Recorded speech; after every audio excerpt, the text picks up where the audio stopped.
नागपूरच्या महाल परिसरात इंस्टाग्रामवरील मैत्रीच्या वादातून काही तरुणांनी रात्री उशिरा धारदार शस्त्रांसह धुमाकूळ घालत 6 ते 7 दुचाकींची तोडफोड केली। या प्रकरणी गणेशपेठ पोलीस ठाणे यांनी 3 जणांना ताब्यात घेतले असून काही आरोपी अल्पवयीन आहेत। या घटनेला कोणताही धार्मिक संदर्भ नसल्याचे स्पष्ट करत नागरिकांनी अफवांवर विश्वास ठेवू नये असे आवाहन राहुल मदने यांनी केले आहे। ही घटना गणेशपेठ पोलीस स्टेशनच्या अंतर्गत गाडीखाना जोरीपुरा या ठिकाणी 11:15 ते 11:30च्या दरम्यान काही मुलांनी येऊन गाडी तोडफोड केली।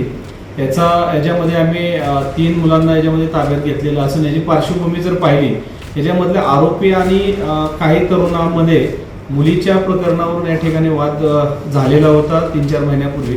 त्या वादातून जे आरोपी आहेत हे आरोपी त्या सदर मुलाचे घर शोधण्यासाठी सदर एरियामध्ये गेलेले होते।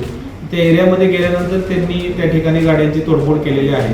त्याच्यामध्ये काही हिंदू बांधवांच्याही गाड्या फोडलेल्या आहेत, काही मुस्लिम बांधवांच्याही याच्यामध्ये गाड्या फोडलेल्या आहेत। आणि सदर मुलांचा हा जो वाद आहे, त्या वादाची पार्श्वभूमी ह्या एकमेकाच्या मैत्रिणी आहेत। त्या मैत्रिणीच्या कुठेतरी एकमेकाच्या अफेअर्समधून हा वाद उद्भवलेला आहे, इंस्टाग्रामवरून हा वाद उद्भवलेला आहे। आणि त्याच्यामध्ये जे तरुण होते, जवळपास 12 तरुण या ठिकाणी निष्पन्न होत आहेत। त्याच्यामध्ये 3 मुलांना आम्ही ताब्यात घेतलं आहे। त्यांच्याकडनं चौकशी ही माहिती मिळाली आहे। याच्यामध्ये कोणताही हिंदू आणि मुस्लिम असा कोणताही या ठिकाणी वाद नसून त्याच्या अनुषंगाने आमच्याकडून सर्वांना विनंती करण्यात येते आपल्या मार्फतीने की या ठिकाणी कोणताही हिंदू मुस्लिम वाद झालेला नाही आहे किंवा तो अँगल नाही आहे।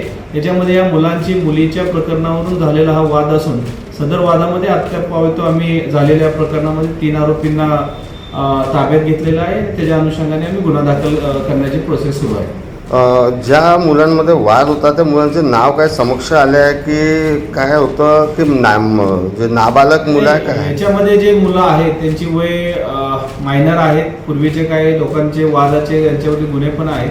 त्याच्या अनुषंगाने आम्ही त्यांच्यावरती कारवाई करत आहोत आणि निश्चित याच्यामध्ये आम्ही सर्वांना ताब्यात घेऊ।